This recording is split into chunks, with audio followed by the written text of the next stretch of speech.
Hello,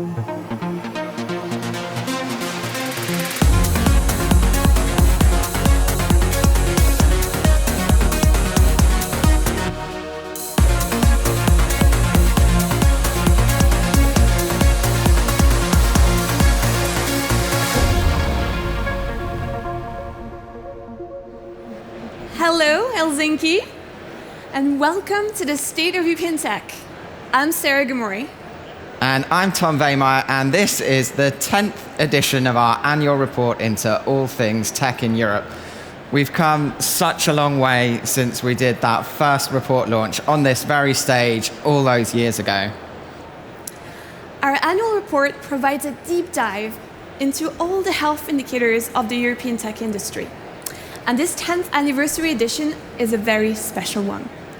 We're taking a look back not only at the last year, but at the last decade and what's to come in the future. So all of us here today know that the last decade has been completely transformational for our ecosystem. From talent to capital to company building, the developments are vast.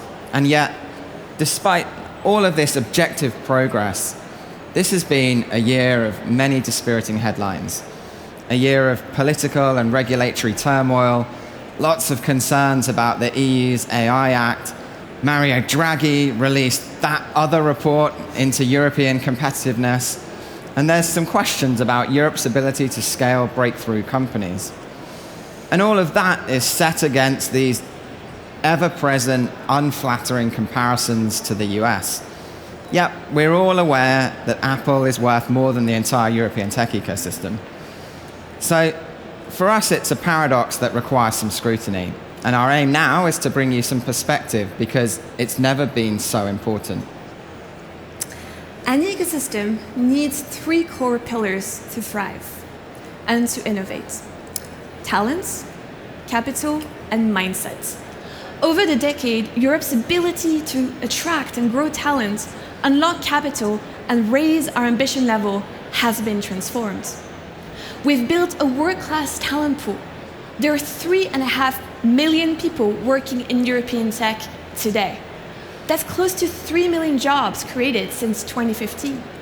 It's growing at a 24% compounded annual growth rate, the same pace as the US. And to thrive, this talent needs access to capital. $426 billion in total funding has been invested in Europe in the last decade compared to $43 billion in the decade before. That is a 10-time increase in 10 years. To put this in perspective, in 2024, we are on track to invest $45 billion. So in 1 year, we'll have exceeded the amount invested in a whole decade. And there's also been a clear shift in mindset. There's a greater public understanding of entrepreneurship, of the attractiveness of the startup career path, and just more ambition.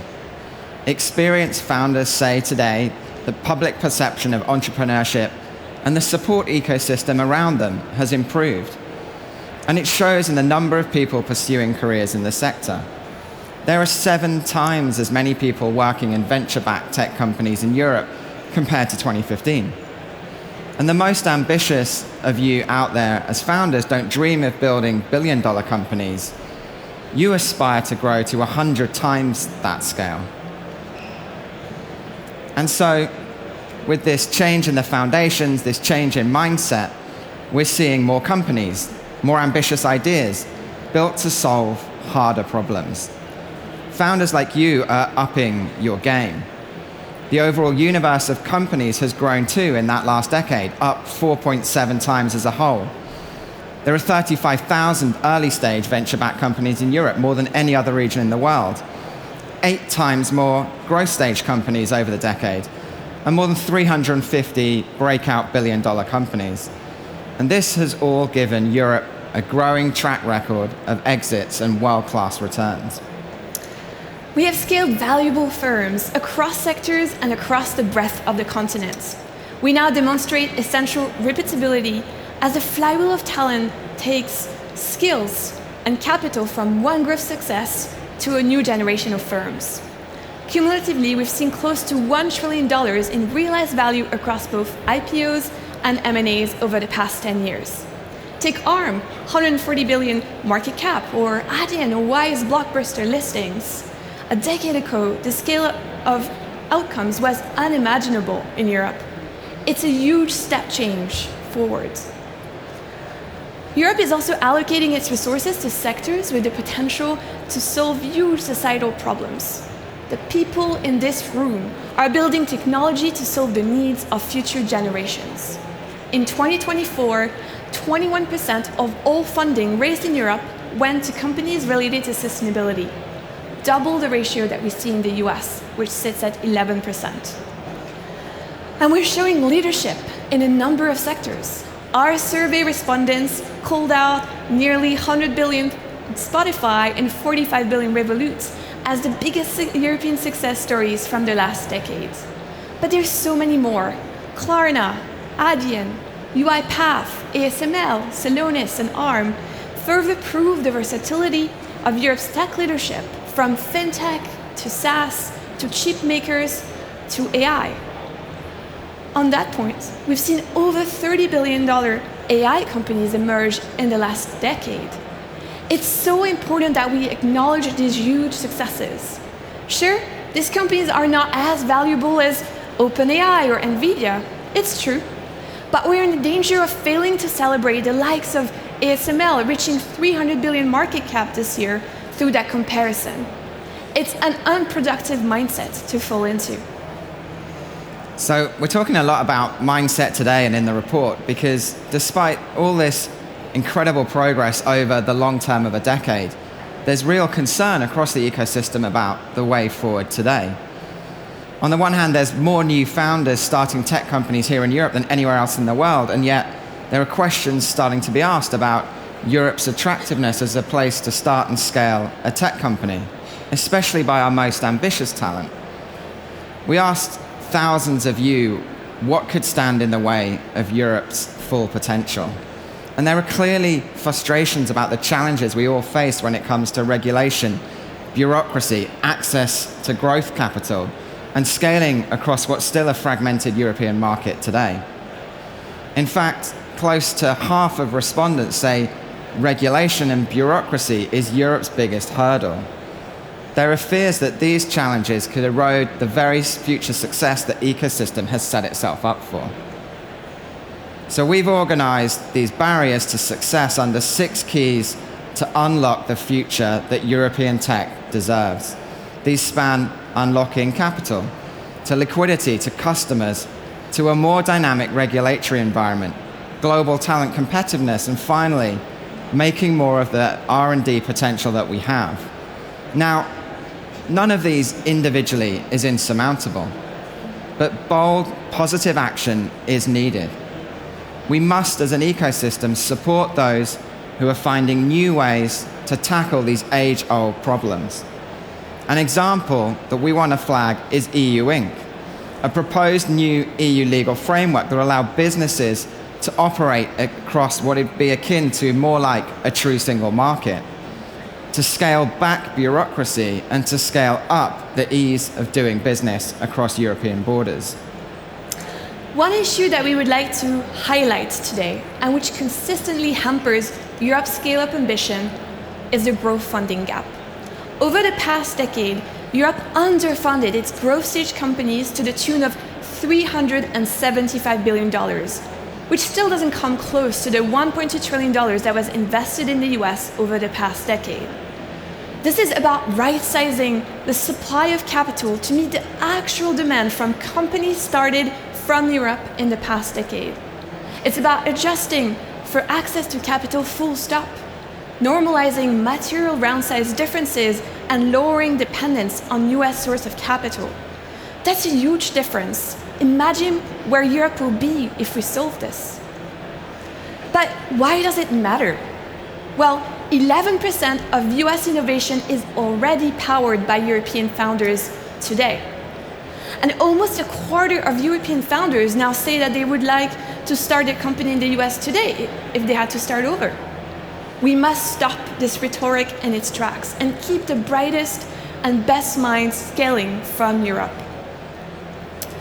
European pension funds currently invest just 0.01% of capital into European capital, a rounding error of the $9 trillion of assets that they're managing. But from the UK's mentioned house reforms to the French DB initiative or WIN in Germany, the beginning of a solution is on the horizon, which could result in billions more capital unlocked and available to European scale-ups. If European tech is to meet its full potential, scale-up capital is going to be essential. Right, so let me try and close it out. So entrepreneurship, technology, it's about having resilience and drive to solve incredibly hard problems.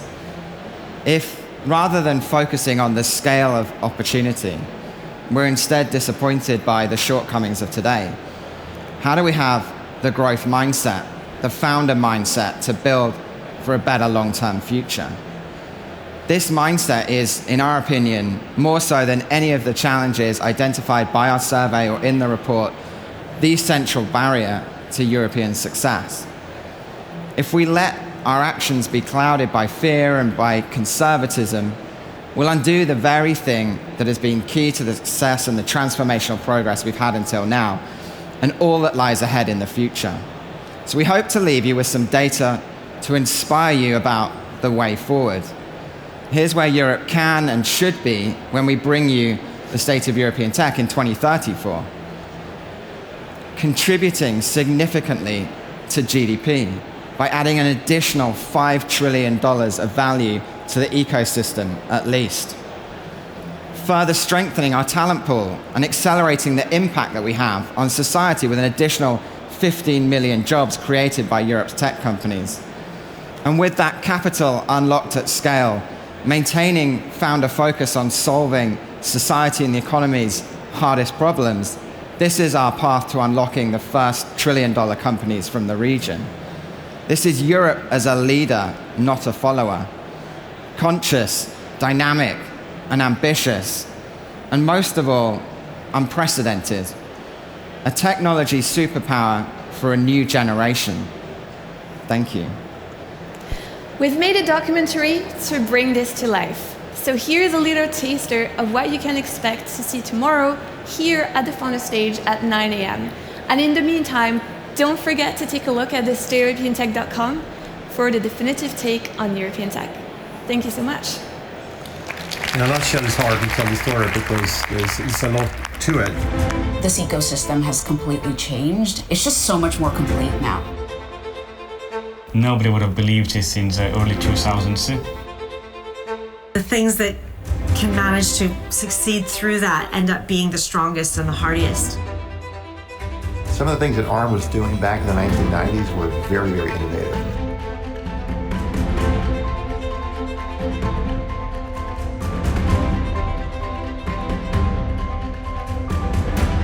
We are motivated by building a really good, cool company. It was clear to us from the get-go that this is a technology that's globally applicable. Europe is the biggest market in the world. We should make sure that our companies can take advantage of that. It's a real path now to be a European entrepreneur. I sincerely hope that the companies here in Europe will build even greater and bigger companies than Spotify. Oh, in 10 years' time, I'd love to see multiple trillion-dollar companies here in Europe.